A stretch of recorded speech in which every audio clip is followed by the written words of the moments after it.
Hi, and welcome to 2020 Planning. I thought it would be fun to share with you some of the things that I do in order to get ready for setting 2020 intentions. I do this both for my personal life as well as for my business, but today we're going to focus on the business side of things. So before we get started with creating what our goals and KPIs and the intentions and kind of our mood for the year, we create all kinds of different things at Novel. We actually go through a process of taking inventory. So looking at some of our values, the things that we say that we are, and some of our long-term goals, some of the things that we say that we want. And we take a moment just to see how are we doing with what we say we want versus what is actually happening. So I actually got some of these exercises from a Hindu priest that I worked with, and one of the things that he said was, where our attention goes, energy flows. And so this is just a time to take inventory and see, how am I doing in these spaces? So for example, in your home life, you might say that I want a beautiful, inspiring home that is absolutely gorgeous and I wake up to and I'm so excited. And that might be something that on your long-term goals you've said is something that you want. And so you just simply take inventory for today. How are you doing today in that space?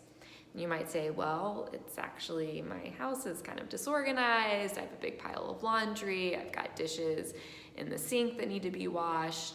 And my meditation room isn't really set up yet. And everything's just kind of in disarray. And so it's just taking a moment without any judgment or attachment, but simply acknowledging today is Monday. And I say that I want to have a beautiful and inspiring living space. Today is Monday, and I have a pile of laundry to do, and I have dishes in the sink. And just taking a moment to actually forgive yourself for having this misalignment. So I think frequently, and certainly what I've done in the past, is our response to this is like, wait a minute, we say we want this inspiring culture, and yet we have this culture that's filled with drama and lack of communication, and how can we say this and we're doing this? And it's easy to kind of get stuck in that trap of judgment. But there's an opportunity here to instead just take inventory without judgment and without that kind of like, I got you energy, which I know sometimes I've had in the past too. But instead just to say, I say that I want an inspiring culture. Today is Monday, and we are spending a considerable amount of time in a meeting that a lot of people have tension in their bodies while sitting in this meeting. So trying to speak in an arguable truth as much as possible versus creating stories like everyone's stressed out, instead just saying people are holding a lot of tension in their body, and this meeting has gone on for 30 minutes longer than we originally committed to. So that's the first step in my process, is really taking an inventory in what I say I want and what is actually happening, and doing it in a multitude of ways.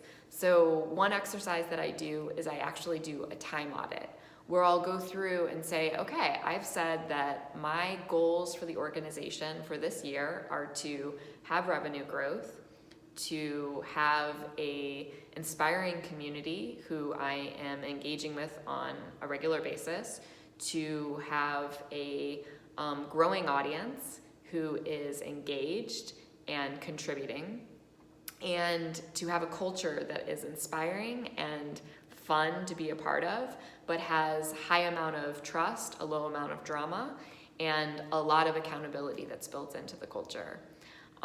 So those are some of the things that I might create as like, these are the areas of the organization that I want to work on for this year. And then I would simply look at, where am I spending my time? So I would actually make a weekly schedule and say, okay, usually each week, this is how much time I'm spending in these different areas. Sometimes I don't remember where I'm spending my time. And so I will do a time audit where for 1 to 2 weeks, I will actually keep track of exactly where I'm spending my time. And that's a really good way to, again, not have judgment or attachment. Gosh dang it, there you go again, spending time on the wrong thing. Not that, but instead to just look at it and say, I really care about revenue growth, and I'm not spending any time on revenue growth. And it can just be that. It can just be an acknowledgement of that. Or I might be willing to take an action that would shift things. So I might say, am I willing to spend 30 minutes a day on revenue growth? If this is what I say is the very most important thing in the organization, is that something that I'm willing to start to shift my time into? And the answer that day might be no, I'm not willing to do that, which that's okay. So all of this is just about really gaining awareness as I go into my intention and goal setting for 2020. I want to make sure that I have an honest awareness about exactly where I am, where things are aligned, and where things maybe aren't aligned. And without judgment or attachment, I want to just take some time to just accept that this is where I am today. It's no big deal. I just say I want one thing, and my actions are not currently lined up with that. And see if there's anything that I'm willing to shift, or if there's any goals that I maybe need to let go of because I have some kind of conscious or unconscious commitment that aren't currently aligned with those goals. I hope this was helpful.